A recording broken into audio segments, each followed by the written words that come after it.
Newton's third law. If object A exerts a force on object B, then object B exerts an equal and opposite force on object A. Sometimes this law is expressed as every action has an equal and opposite reaction, but that's not really the ideal way to remember it. Just remember it exactly like that. Okay, so what does it mean? Well, I'm standing here right now on the surface of the Earth. My weight is pulling me down, but the floor is pushing on me with a reaction force upwards, so I don't go anywhere. So if I'm object A, I'm exerting a force on object B, planet Earth, and planet Earth exerts an equal and opposite force on me. So any object sitting on the surface of the Earth, okay, has its weight pulling it down due to gravity, but it also has a reaction force upwards, which is the floor, or planet Earth, pushing upwards on the object. Okay? Those two forces are equal and opposite, so the object remains stationary. Every action has an equal, well, no, I don't like that. Equal and opposite force. These forces are equal and opposite. The weight of this object pushing on planet Earth is equal to the force that planet Earth pushes up on that object. Okay. Another good example is rockets. When a rocket takes off, okay, it ejects a load of gas out the bottom very fast. So what it's essentially doing is pushing on that gas. So you've got all these gases that come out the bottom here at high speed. And like I said, the rocket is pushing them out. So the rocket is exerting a force on the gases that it's ejecting. So there's a force, let's use this, on those gases, okay, by the rocket.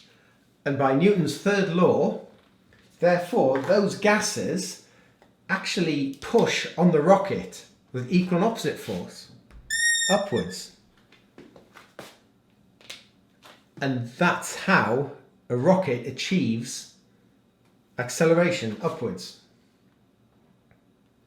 The rocket pushes on the gases, and therefore, according to Newton's third law, the gases push on the rocket. Now, these two forces are equal and opposite. So you could be forgiven for thinking at first glance, well, they cancel out, so why does the rocket go anywhere? In fact, why does anything ever move? Why isn't everything stationary if this law is correct? Well, you've got to be careful. These two forces are at an interface between two different objects.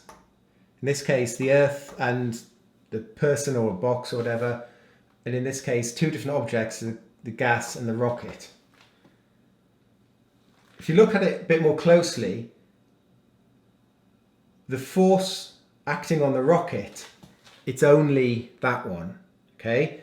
This blue arrow, that's the force acting on the gas. So these two arrows are acting on two different objects, and that's the reason. The blue one is acting only on the gas, and the pink one is acting only on the rocket. Okay. Good. If you want to look at all the forces acting on the rocket, if that's the upthrust created by ejecting the gas, what are the other forces acting on just the rocket? Not the gases, but just the rocket. Well, there's one other force. Initially, just as it's taking off, the other force acting on it is weight. So it's weight down. So looking at forces just on the rocket, that means not including that one. The forces on the rocket are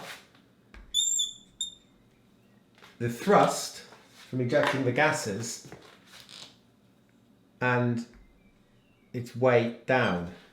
So the overall force is that minus that. You can see overall it's got an overall upwards force. And so, according to Newton's second law, because it's got an overall force acting on it, the overall force, it will accelerate upwards. And then as it gets, and it does get very, very fast, when it's still in the Earth's atmosphere, there will be an extra force down on it, which will be air resistance.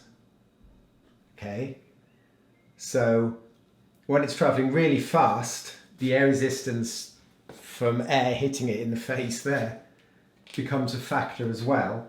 And at that point, you've got the thrust minus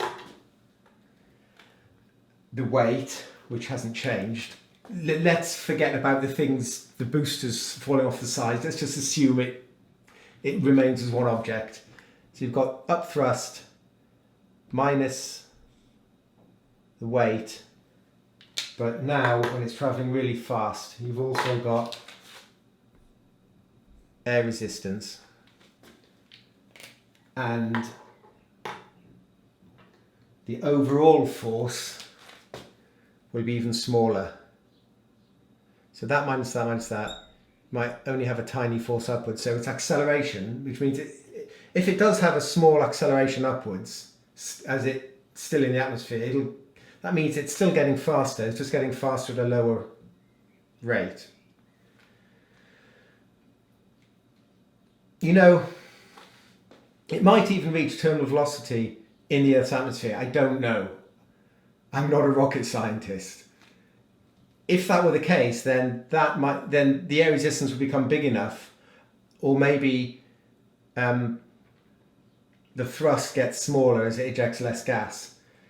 So thrust minus weight minus air resistance might actually be zero, and it might reach terminal velocity in the atmosphere and just keep going at that velocity till it escapes the atmosphere. I don't know.